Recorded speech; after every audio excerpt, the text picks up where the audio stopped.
Here's how we made a baby gate that didn't damage our stairs. Here is our staircase.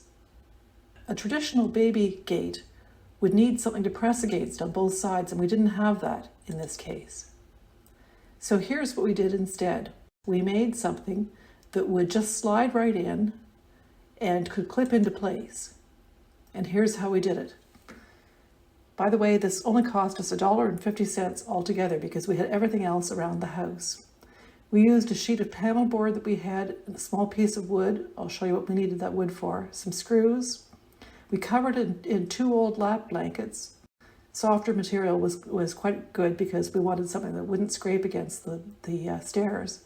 And we used quilt batting scraps and spray adhesive and 2 copper loops and 4 nuts and bolts, 2 binder clips, and an old briefcase strap. And here's how we did it. We made a strap that we could undo when we needed to get the baby gate out of place to go up and down the stairs. And here's how we put this together. We attached to the back of the board 2 copper loops, and through those 2 copper loops we used some rings. We chose to use binder rings that unclipped.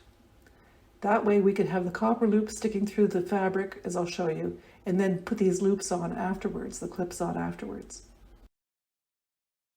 There we go, that's how they are in place through the fabric, poking through the fabric.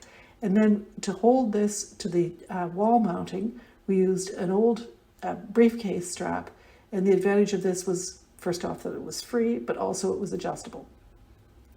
And here's how we put the whole thing together. As you can see, there it is in place. On the back, we had the 2 loops, and they were bolted through to the front side. And additionally, on the front, we had a little piece of wood that acted as a stopper so that the whole thing couldn't be pulled back through the banister. We took the piece of panel board that we had and put, using spray adhesive, put quilt batting all around the edges. And that was so that the whole thing would be very soft and slide easily and wouldn't attract any splinters or anything like that.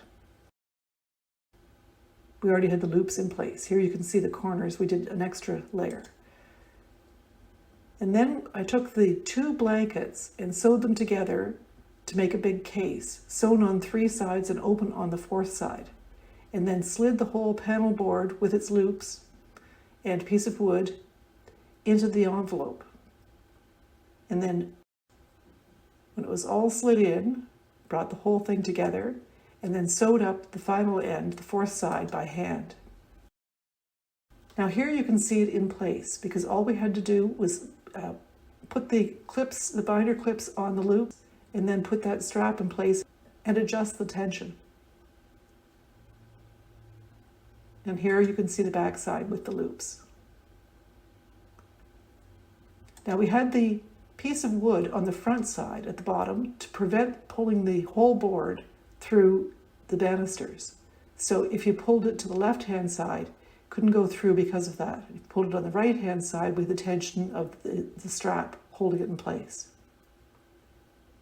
You can see there's still a little bit of space on the front side. And I did find out that's a good little place to put cars if I was 2 years old. But on the other hand, it's still pretty close to being closed in.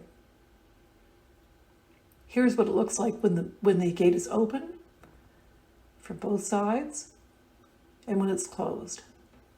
And when we don't need the gate anymore, we could have the plain staircase and we had no damage to the woodwork.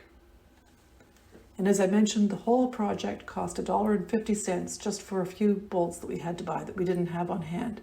Everything else was on hand in the house.